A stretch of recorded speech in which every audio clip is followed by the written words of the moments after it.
Waalaikumsalam warahmatullahi wabarakatuh.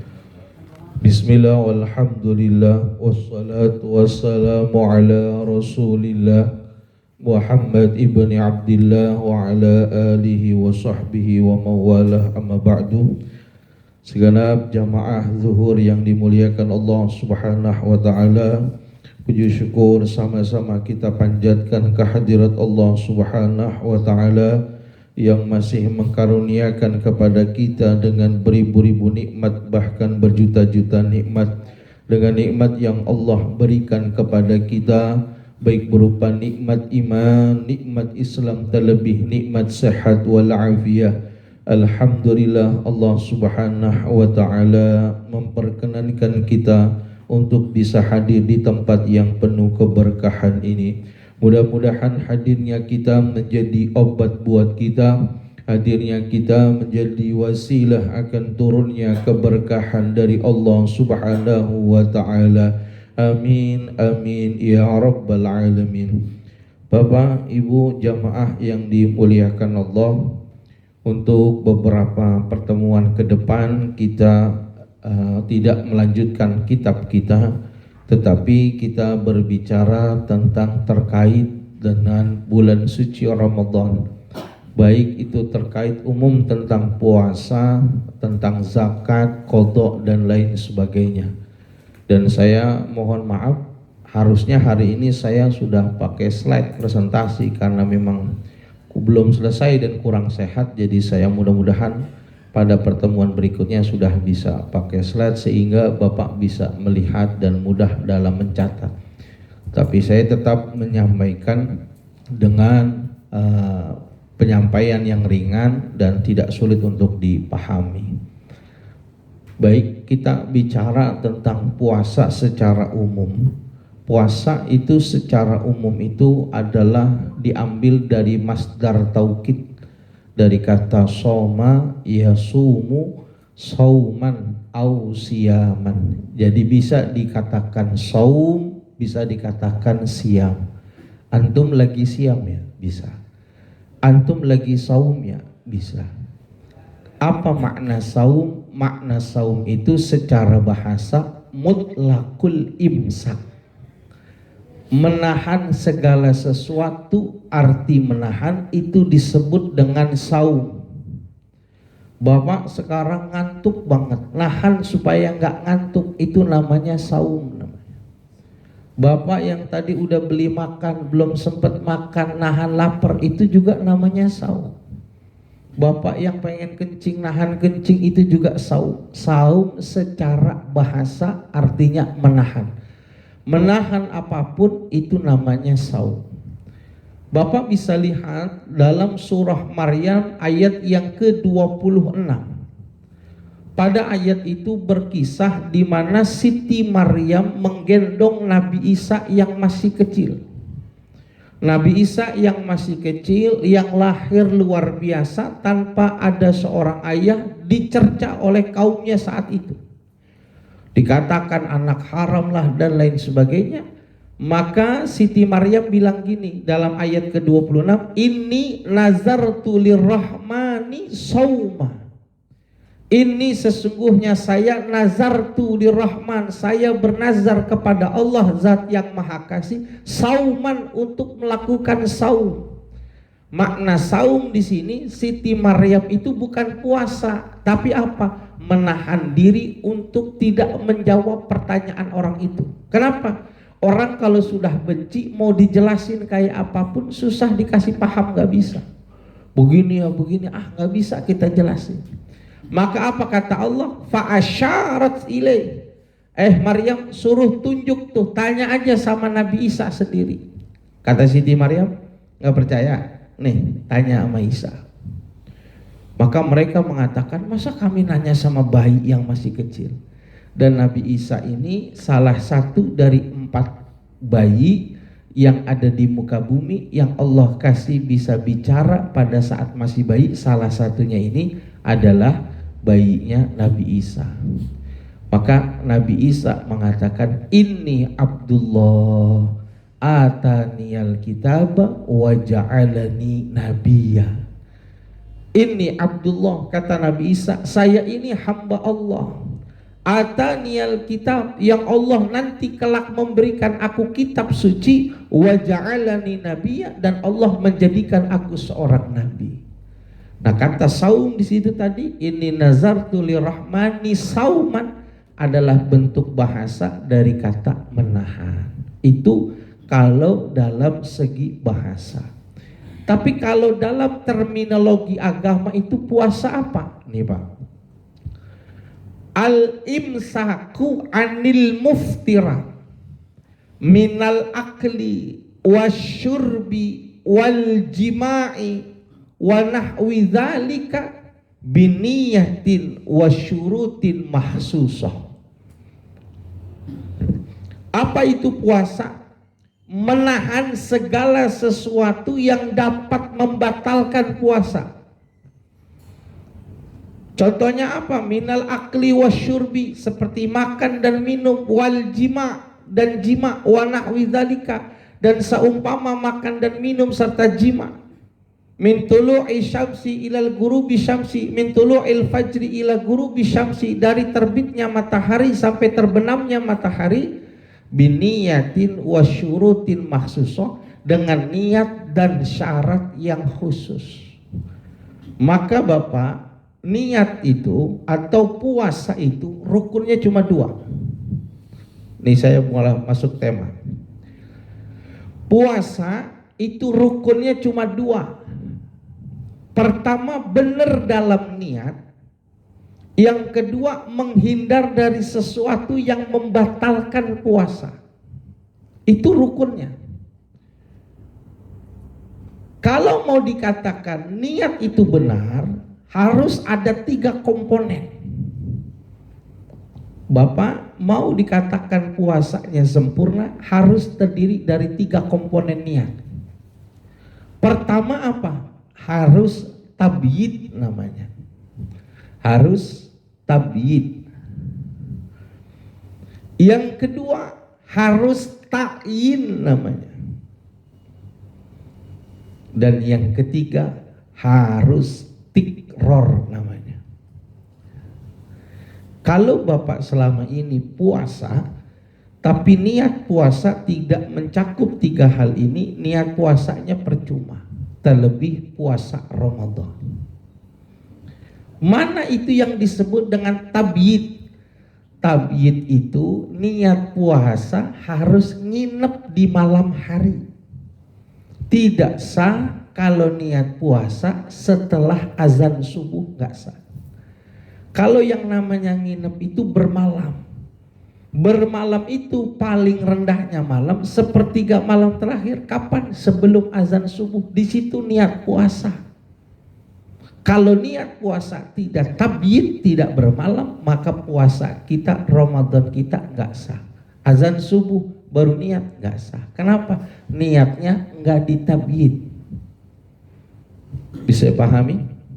Halo? Ada berapa syaratnya? 3. Pertama tabyid. Tabyid itu bermalam. Yang kedua harus ta'yin. Ta'yin itu disebutkan kata Ramadannya.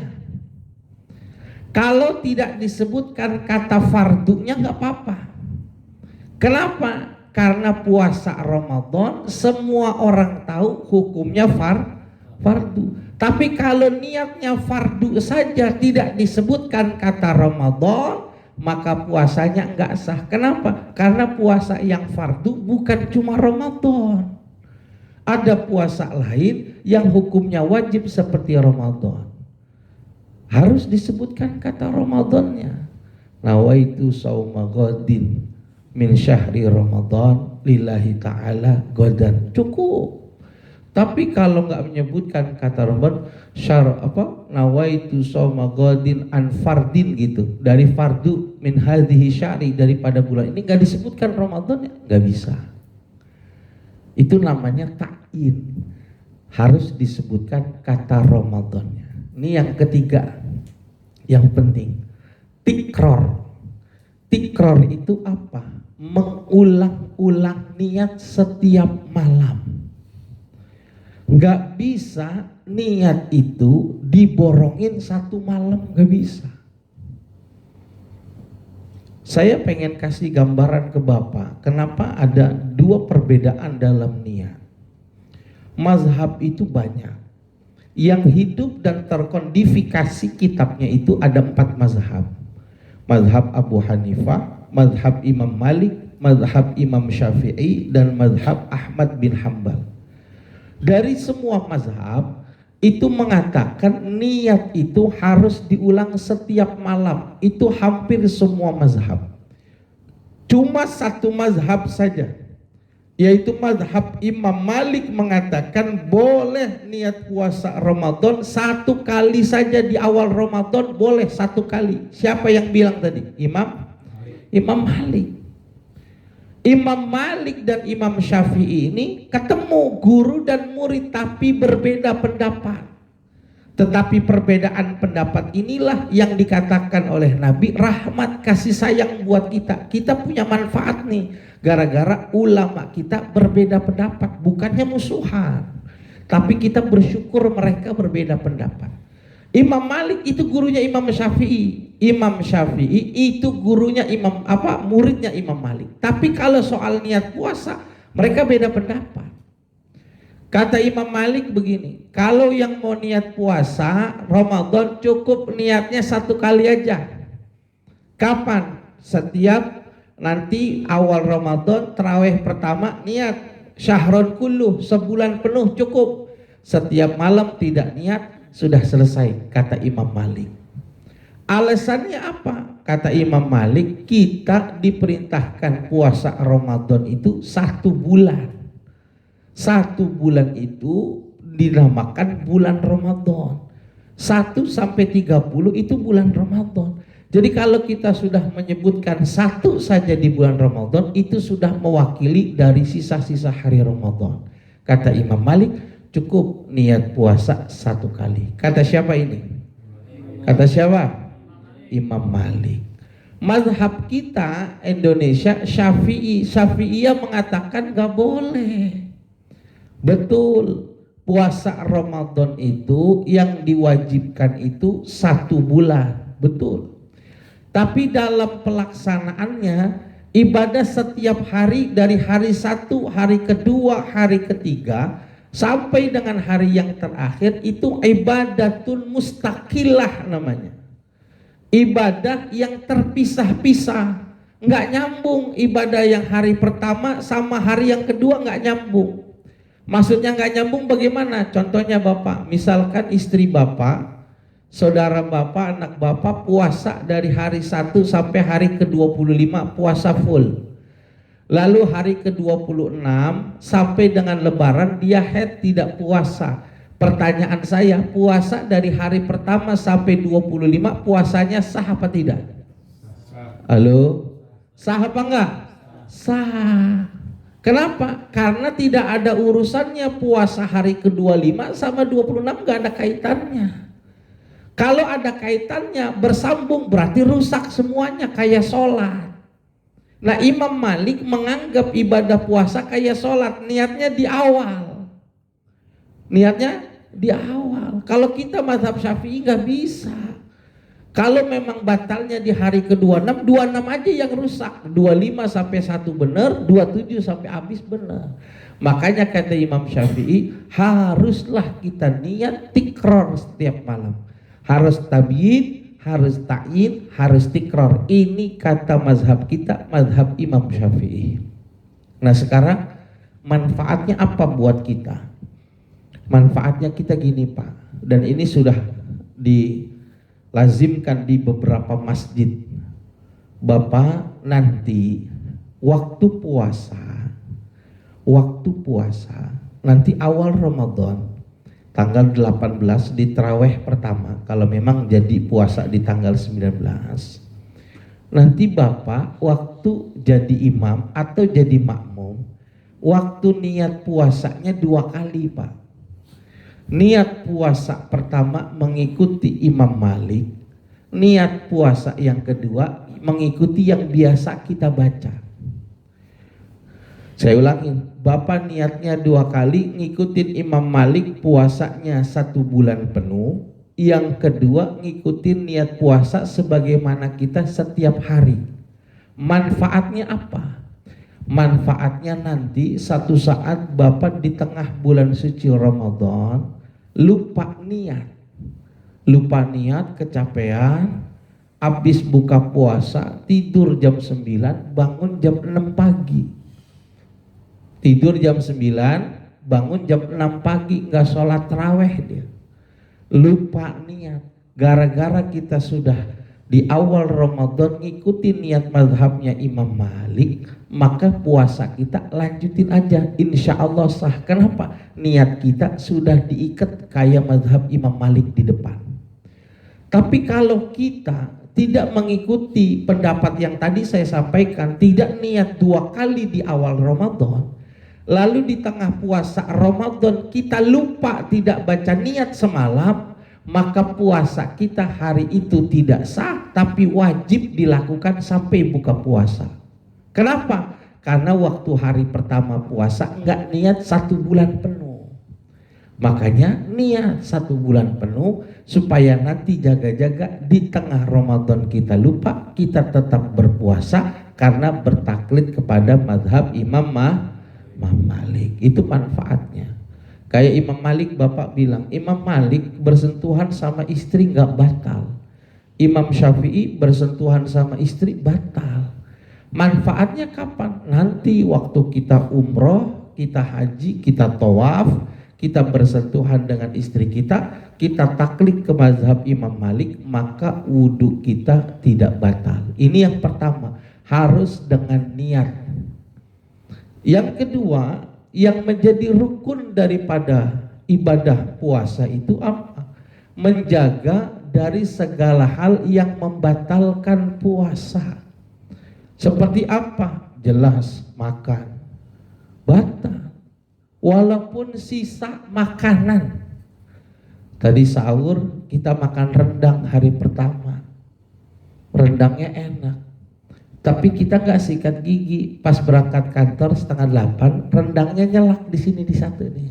Kita tarik pakai gigi, kena tuh seponggeh tuh. Rasanya masih terasa. Kita telan, walaupun sisa sedikit kita telan, batal puasa kita. Jangan bilang sayang nih rendang semalam nih, jangan. Mana rendang pagi sore yang di puncak mahal banget, jangan. Batal. Minum, begitu juga minum, batal. Apalagi muntah secara sengaja. Kalau tidak sengaja masuk angin nggak batal, langsung aja kumur-kumur karena muntah najis, langsung kumur-kumur buang, lanjutin puasa. Ini enggak, muntahnya sengaja, udah tahu mual-mualan, dikasih tahu, bang jangan lewat lorong ada bangkai tikus bau banget. Kata dia, lemah jadi orang. Padahal dia tukang muntah-muntah, dia lewat kamar mandi muntah-muntah, dia batal puasanya. Kenapa? Udah dikasih tahu bau bangkai masih lewat. Jadi muntah sengaja bagaimanapun caranya, kalau itu dengan sengaja batalin puasa. Tapi kalau muntahnya tidak sengaja, maka tidak membatalkan puasa. Kapan lagi batal puasa otomatis? Haid. Keluar darah haid perempuan, emang udah tanggalnya keluar, walaupun udah mau maghrib, kalau udah keluar asar batal puasanya. Besok qadha wajib puasanya. Itu berapa hari dia haid, qadha puasanya. Yang kedua, kapan lagi? Nifas, melahirkan, batal dia. Yang ketiga, kapan? Gila. Kalau datang penyakitnya, kambuh, epilepsinya, batal puasanya. Yang keempat apa? Murtad. Nah ini jelas. Enggak puasa, padahal dia lagi puasa. Puasa mah nggak wajib, bakal lu wajib. Nah ini dia udah ngeremehin rukun Islam, murtad nih dia. Apalagi dia bilang, lu nggak puasa, sorry, gua nggak Islam, gua mau orang Kristen, nggak boleh. Murtad itu, nauzubillah. Itu kalau udah murtad, ibadahnya saat itu keputus dia, puasanya nggak sah. Mana lagi? Jima dan istimna, itu nggak boleh. Jima hubungan badan, suami istri hubungan badan, walaupun dua-duanya melakukan yang kena kafarat suaminya. Gak boleh. Makanya kalau nikah jangan satu hari lagi mau Ramadan. Lagi panas-panasnya itu. Lagi apa? Kalau mau nikah nih sekarang nih, masih cukup nih Syakban tanggal 6 nih. Wah, kalau udah mepet sama Ramadan pusing kita. Istimna batal. Istimna itu bersenang-senang, nggak hubungan gitu. Tapi istrinya suruh nyowel, suruh geremetin, lama-lama keluar batal dia. Tapi kalau puasa nggak sengaja gitu, lagi ngeliat handphone keluar gitu, Nikita Mirzani lagi, astagfirullahaladzim puasa Ramadan gitu kan. Tapi pakai baju ini yang baju kayak apa gitulah baju gitu kan, kepikiran kita gitu, nggak sengaja tidur di musola, kemimpian ketemu sama Nikita, gitu, bangun kita keluar gitu. Kalau keluarnya tanpa ada kerja keras kita, memang bentuk dikasih nikmat sama Tuhan lewat mimpi, itu masih nggak batal. Tapi kalau kita kita di kepala nih, ini dikekepin aja gini, balik lagi ke sini, dinyet gitu, ini kita dinyet aja, lama-lama nggak keluar, batal itu. Paham nggak dinyet ya? Jangan sampai dicontohin nyet ini. Kadang-kadang ada yang digempet loh, nggak digempet. Apa aja gitu, guling lah digituin gitu, balik. Tapi di sininya Nikita, gitu, batal. Tapi kalau seandainya tidak sengaja, mimpi atau nggak sengaja, emang parah banget ya. Aneh kira Ramadan nonton bokep nggak batal kali. Yang dia kira batal makan sama minum doang. Dia nonton gitu. Dia nggak ada usaha. Jadi tidur aja. Mimpi tuh ketemu tuh. Ya sama Miyako itu udah keluar deh tuh. Udah batal ya. Spion ya. Aduh. Yang ini paham nih ya. Nah sekarang yang agak sulit. Apalagi itu kita harus menjaga dari perkara yang membatalkan puasa apabila masuk ke dalam rongga. Ini yang paling penting. Nih, tulisan saya jelek nggak apa-apa ya. Maafin bener, saya jarang nulis soalnya. Jadi yang membatalkan puasa ini kita, lupa ya, takut rusak. Jadi gini, saya udah buat diagram begini, yang membatalkan kita masuk ke dalam rongga, kita harus paham rongga itu mana. Saya dulu 2019 nulis di artikel gitu tentang swab sama vaksinasi waktu itu, tentang hukum swab dan kita harus paham orang Islam itu sebetulnya yang disebut dengan rongga itu apa, dan yang dimaksud benda yang membatalkan itu apa.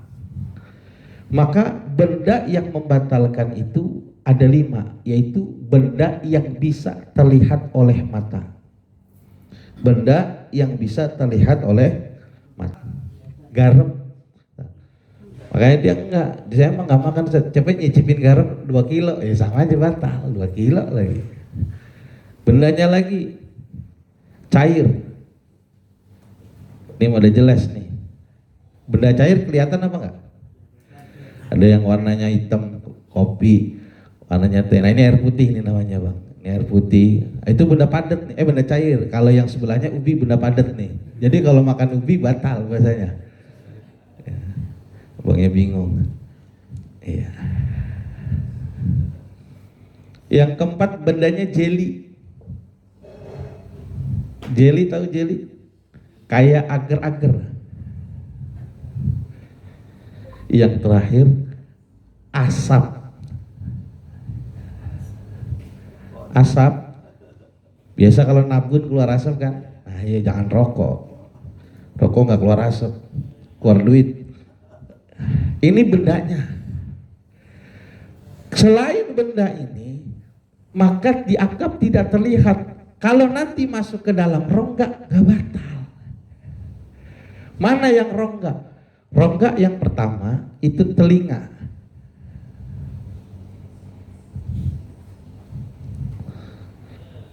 Rongga yang kedua hidung.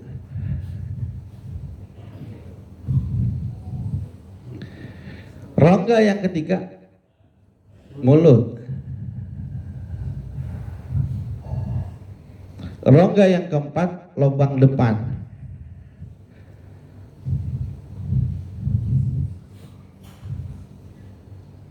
Rongga yang kelima, lubang belakang.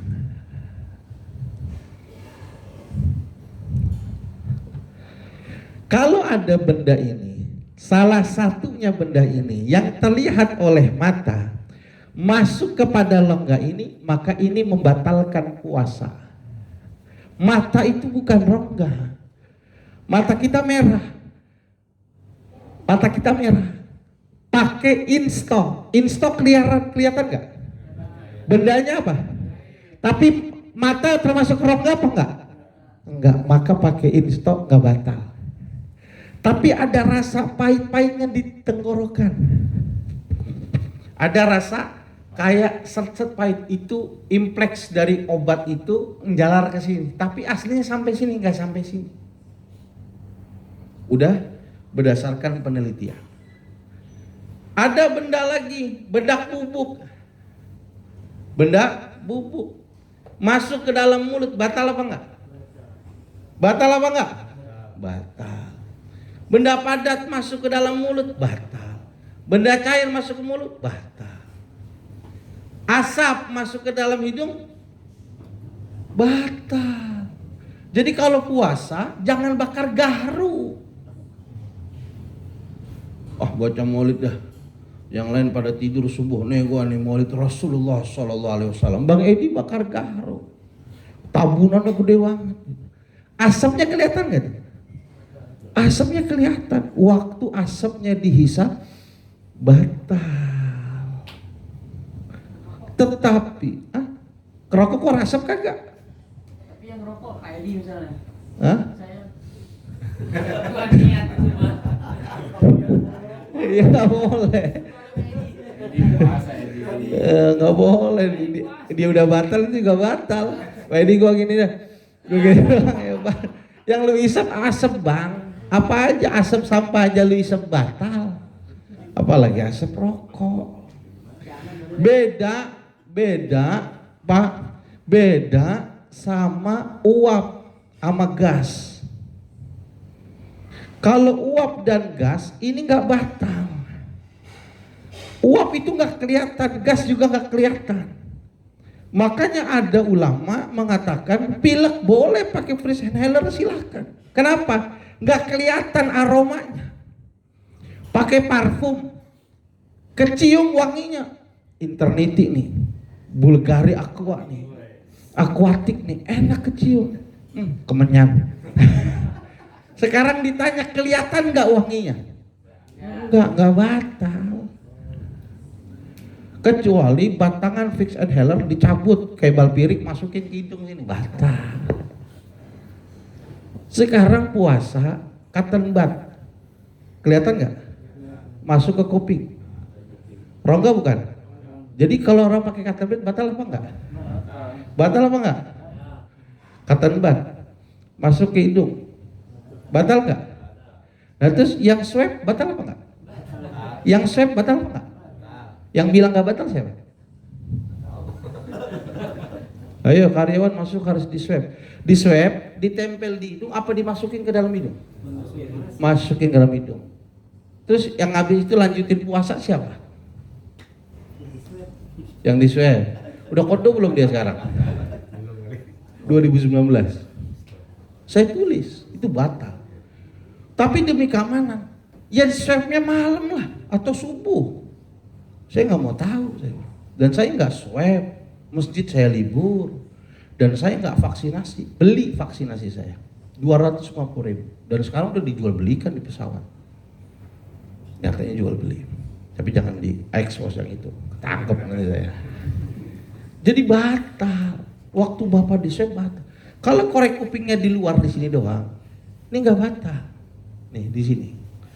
Tapi kalau korek kupingnya ke dalam udah batal. Bisa dipahami? Nah, sekarang pertanyaannya, besok kantor perintahkan kepada kita, Pak Haji Fauzan tolong teman-teman sebelum masuk ke ruangan tolong disuntik dia, tolong disuntik. Kira-kira batal, Apa tidak suntikan itu? Hah? Suntikannya kelihatan? Enggak lewat rongga, karena yang disuntik lewat pantat. Benar, jadi bisa jawab. Enggak. Nah sekarang ibu-ibu, sebentar. Ini ibu-ibu puasa Ramadan. Puasa Ramadan, pasang KB spiral. KB spiral itu bendanya dimasukin ke bagian mekinya dia. Batal apa enggak? Batal. Kasih tahu sama dia nggak boleh. Kalau mau pasang malam, kalau nggak sebelum puasa. Harus. Anak saya ketemu gitu. Abis ini saat alhamdulillah abis pakai KB dicocoknya yang spiral. Kapan pasangnya? Baru tadi. Batal. Kata dokter enggak. Ya dokter jangan dinanya batal, dia jangan kagak puasa. Termasuk nih lubang belakang. Dulu ada tuh, kalau susah berak dimasukin bendanya jeli. Orang nyebutnya Dolokolaks waktu itu. Masih ada nggak sekarang? Nah, kamu pakai juga. Nah, sekarang masukinnya lubang belakang. Yang dimasuknya jeli. Berarti walaupun dia nggak kenyang, nggak makan, batal nggak? Batal. Bendanya jeli masuk ke dalam rongga. Rongganya ini aja nih 5 yang diapalin. Bendanya ini aja. Apa pertanyaannya? Suntik nutrisi. Saya belum selesai. Itu nanti masuknya 2, bisa infus, bisa insulin. Kalau suntik itu jelas tidak membatalkan. Tapi kalau suntik energi, insulin, vitamin C, insulin, dan satu lagi infus, ulama mengatakan batal. Karena semuanya itu mengandung energi saripati makanan. Orang 1 bulan saja nggak makan, asal diinfus masih hidup. Kalau seandainya infus itu tidak membatalkan, mereka yang kaya raya enak setiap hari ke rumah sakit. Infus dong rasa anggur. Diinfus dia seharian, itu seger aja. Ayo Bang Edi sehat. Diinfus. Yang susah mati. Maka infus itu membatalkan. Donor darah itu ngeluarin darah, nggak batal. Yang batal memasukkan. Transfusinya masih ada permasalahan di situ. Nah, air liur. Air liur, do you know? Air liur, kumpulin. Dapat segalon. Kan ada tuh begitu. Diminum udah. Itu zaman kecil ya. Sekarang masih ada. Umur kayaknya 3 kali yang keluar cuma 1 kali, cerit gitu doang. Yang 2,5-nya di sini. Ya, secara hukum Islam, batal nggak air liur bila diminum? Air liur kelihatan nggak sih? Air liur kelihatan kan? Kalau nggak kelihatan sini saya kasih tahu. Kelihatan. Tapi batal nggak secara hukum Islam? Yang ngebilang nggak tadi siapa Bapak? Tidak batal selama belum keluar dari mulut. Belum keluar dari mulut. Jangankan 1 galon, 1 toren kalau bisa kumpul di sini selama nggak keluar dari mulut nggak batal. Tapi bukan berarti boleh dikumpulin, nggak. Jadi kita nggak sengaja ada orang yang enzimnya tinggi gitu, lama-lama ngumpul gitu. Selama belum keluar nggak apa-apa, telan aja nggak masalah. Yang penting jangan bercampur darah najis harus dibuang. Kalau enggak masih memang enzimnya doang naik, turunin aja nggak apa-apa. Tapi kalau udah muncrat keluar, diambil lagi, batal. Kenapa? Udah keluar. Begitu juga maksud saya ingus. Kalau ingus masuk di batang hidung, tarik nggak masalah. Tapi kalau udah di sini, udah muter gitu, jangan ditarik lagi. Udah keluar Bang Edi, buang. Ambil tisu, jangan dipertahanin, ditarik, meropot lagi. Pilek Ustadz gue juga udah denger meropotnya, kedenger meropot. Kalau udah keluar, batal. Berbeda air liur dengan kerongkongan. Nih, kalau ini reak, kata ulama harus di bawah daripada makom huruf H. Kalau masih di bawah huruf H, di sini masih ke bawah, dia ditelan boleh. Tapi kalau reak udah naik ke sini, buang. Beda hukum reak dengan hukum air liur. Ini nih yang membatalkan nih. Lubang depan, lubang belakang. Lah sekarang benda bapak kelihatan masuk ke lubang depan, batal nggak? Batal. Ini namanya jima namanya. Numpang ke lubang belakang iseng-iseng, batal nggak? Kenapa? Bendanya ini bendanya terlihat nih, nakal Ramadan. Bendanya masuk benda padat, walaupun kadang bisa lentur. Paham nggak? Untuk yang asap Pak Ustadz, Iya. kalau kita lewat di tukang sate, Ya, Nah, bagus. cakep nih. ya Nah. itu gimana Pak Ustadz? Tadi kenapa saya bilang abang ini batal? Karena dia sengaja niup. Kalau segala sesuatu yang tidak sengaja nggak ada hukumnya, seperti muntah. Kita emang harus kerja lewat sono. Lagi jalan, mohon maaf di rumah, sampai bos itu, pigi, wah baunya gitu. Kita nyium, masuk udah jelas, bumbu kacang. Ya, kita yang memang biasa makan santai bumbu kacang ya kan, bumbu kacangnya kencang banget. Nah itu kalau nggak sengaja. Tapi kalau dari sono putar balik lagi, nyium lagi, ya nggak boleh. Jadi segala sesuatu yang tanpa diniatkan itu nggak membatalkan. Kayak makan itu batal, tapi Allah kasih dia nikmat. Makan, minum es teh, siang-siang jam 8, kita yang tahu itu puasa, jangan diganggu. Misalkan ini guru kita atau ini siapalah dia orang itu, teman kita tahu dia orang soleh, kita yakin dia puasa. Haji Fauzan misalnya, nikmat banget. Makan Bang Edi, ya silakan. Ya. Makan, jangan ditegur, dia lagi dapat sakallahu rahmah, dapat siraman kasih sayang Allah, dia lagi makan. Tahu udah minum, udah segar, udah dahak, alhamdulillah kenyang. Baru kita bilang, Pak Haji Fauzan puasa Pak Haji? Puasa? Astagfirullah. Itu nikmat. Dan teman itu negurnya pada saat yang tepat. Jangan lagi makan pedas ditegur. Air pas lagi mau minum, Pak Haji kan puasa. Astagfirullah. Itu baru yang keluar teman biadab. Kenapa? Kasih taunya nanti. Kalau teman kita lagi dapat rahmat Allah, kasih tahu. Jangan dikasih tahu pas saat begitu, jangan. Pas dia lagi nikmat baru ditegur. Kita nggak dosa Pak Ustadz ya? Nggak dosa. Lihat posisi begitu ya? Nggak dosa. Nggak ada dosanya. Kenapa? Memang dia udah jelas dapat nikmat dari Allah. Saya yakin, abang yakin, nggak mungkin Pak Haji Fauzan kalau dia nggak puasa terang-terangan mungkin dia begitu. Ke kantor bawa nasi gitu, bawa nenteng nasi gitu, mungkin nggak?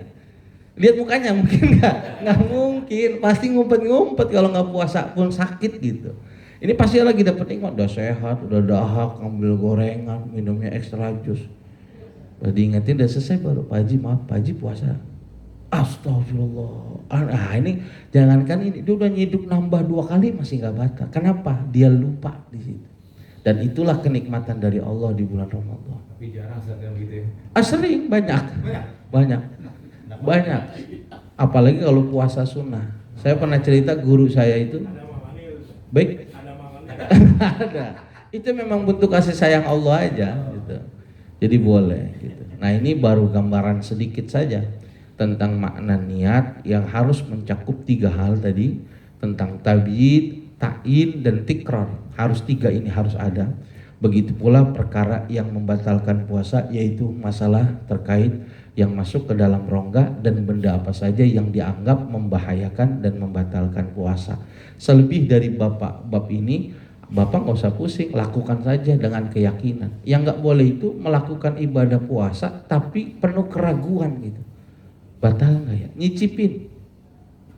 Kalau nyicipin itu pakai ujung lidah, udah terasa. Di sini Allah udah nyiptain apa aja terasa. Nyicipin tuh di ujung lidah. Maka kalau udah ini, daripada suami ngamuk-ngamuk, cicipin. Makruh doang, habis itu dibuang, cuy. Gak batal. Tapi kalau nyicipinnya pakai mangkok, batal.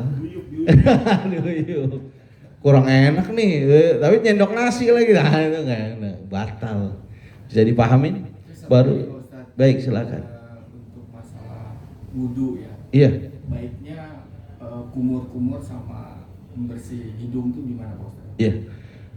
Itu bagian sunnah dalam berwudu yang apabila dikerjakan bagus. Tetapi dia dalam segi puasa terbagi menjadi dua. Pertama, makruh dilakukan apabila sudah masuk kepada zuhur ke atas. Gak usah, jadi langsung aja muka. Yang kedua, boleh dilakukan dengan catatan yakin tidak ketelan. Sehingga ulama berikhtiar untuk khusus Ramadan, untuk bagian siang jaga wudunya udah yang fardu-fardu aja. Kenapa? Banyak orang yang nggak bisa nahan gitu. Karena istisyak itu kan kalau yang benar itu masukin air ke dalam hidung kan, disedot. Nah itu kan bisa membatalkan. Kalau sampai tembus ke dalam hidung, bindeng, batal dong. Daripada batal, lebih baik nggak usah. Puasa Ramadan wajib, istisyaknya sunnah. Masa sunnah ngalahin yang wajib? Jangan. Mandi itu bagus, berenang itu boleh. Tapi kalau menjatuhkan diri kepada hal mengkhawatirkan batalnya puasa, berenangnya jadi makruh. Karena berenang begini, cus, air mungkin masuk nggak? Mungkin. Nah itu khawatir batal. Berenang yang tadinya boleh, takut batal jadi makruh. Jadi perkara yang sekiranya nggak penting banget selama Ramadan jangan didekatin. Termasuk sunnah-sunnahnya wudu, begitu. Ada lagi? Ya. Istinja, cebok nggak apa-apa. Yang nggak boleh itu kalau airnya disemprotkan kena bagian kotoran kita nggak masalah. Yang masalah kalau gayungnya dimasukin ke lubang anus kita, batal. Mau kenapa istinja? Cebok-cebok aja. Kan dia masih bagian luar ini kita.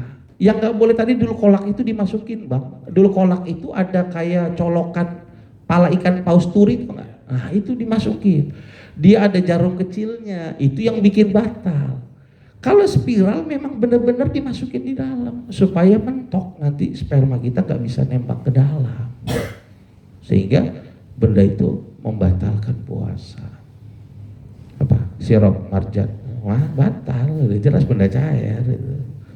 Kalau sikat gigi nggak batal, tapi kalau terasa rasa kulnya di sini, rasa minnya di sini bisa jadi batal. Kan saya bilang sama, perkara yang mendekati batal jangan dilakukan. Siwak saja jadi makruh kalau sedang berpuasa. Kenapa? Khawatir serabutnya ketelan. Jadi kita yang enak-enak aja. Itulah yang digambarkan sama Nabi. Justru wangi mulut Bapak berpuasa itu, itulah yang menjadi wangi semerbak di sana. Wanginya surga lebih wangi daripada itu, Pak. Jadi jangan dihilangkan dengan Pepsodent Bapak saya. Jangan. Gue udah puasa gini aja udah Pak, bangun tidur, mandi, pakai sabun, udah jalan kantor, ibadah, ngaji, waktu kerja, 3:30 jalan, ngabuburit. Silahkan. Ada lagi khawatir antumnya terlambat kerja. Kalau saya sih non masalah. Besok Bapak harus masih banyak lagi karena saya nggak beraturan ini. Nanti saya pengen jelaskan tentang hukum-hukum puasa. Lalu puasa nanti ada 3. Ada yang harus diqadha dengan puasa saja, harus yang diqadha dengan bayar fidyah, ada yang bisa diganti dengan fidyah saja. Nah ini perlu Bapak ketahui karena bisa jadi terjadi kepada istri dan keluarga kita. Saya kira kalau tidak ada lagi pertanyaan, saya cukupkan. Saya mohon maaf bila ada kesalahan dan kekurangan. Insya Allah kita besok masih berkaitan tentang fikih puasa. Subhanakallahumma wa bihamdik, asyhadu an la ilaha illa anta, astaghfiruka wa atubu ilaik. Assalamualaikum warahmatullahi wabarakatuh. Waalaikumsalam warahmatullahi wabarakatuh.